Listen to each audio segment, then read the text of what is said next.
I know that you had written It's a Wonderful Death in 23 days, 28 days? 23 days.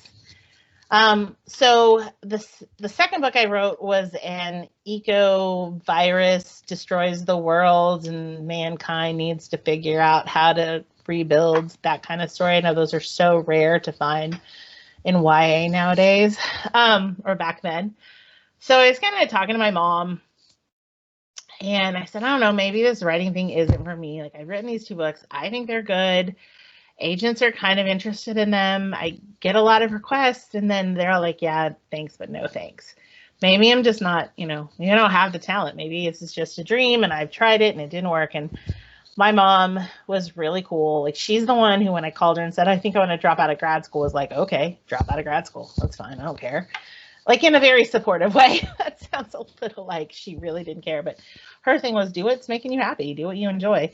And so she just asked me a simple question. She's like, if you could write anything without worrying about whether it was going to sell or worrying about what people are going to think about it, what would you write?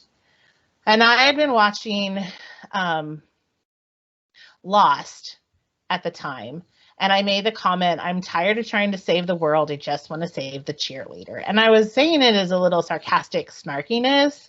But the more I thought about it, the more I was like, no, like, I want to write a fun book that deals with death, but has this really mean, almost unsavable main character who really pushes that envelope. And you're like, oh, I don't want to like her. Like, nothing in the world can make me like her, and then find a way to make the audience like her, not just like her, but root for her.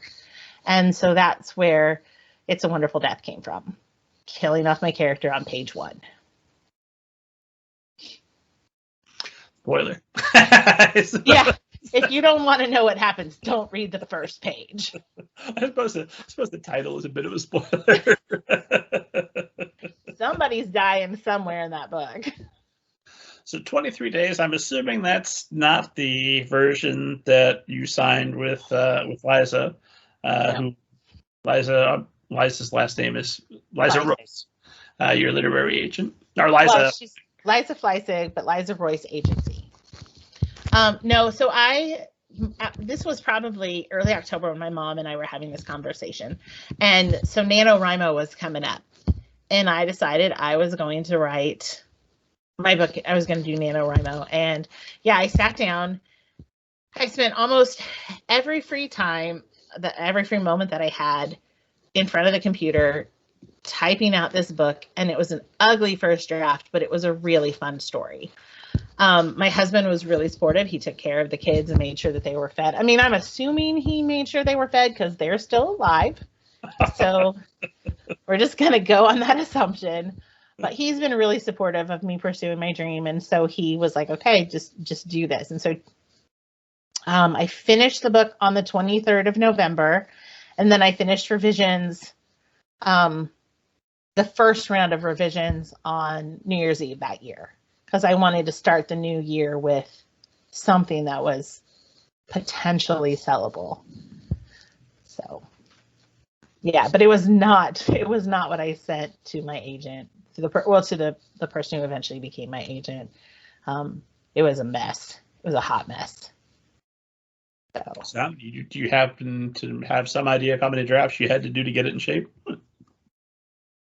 To send it to Liza was probably 9 drafts. That was really bad. But when you write 70,000 words in 23 days, it's gonna be garbage. But there was so much fun in it that it was really easy to fix up. So, but I think by the time I submitted to her the end of May, I think it had gone through 8 or 9 drafts. And then when she got it, we went through it again. So a total of 9 to 10 drafts before we went out on submission.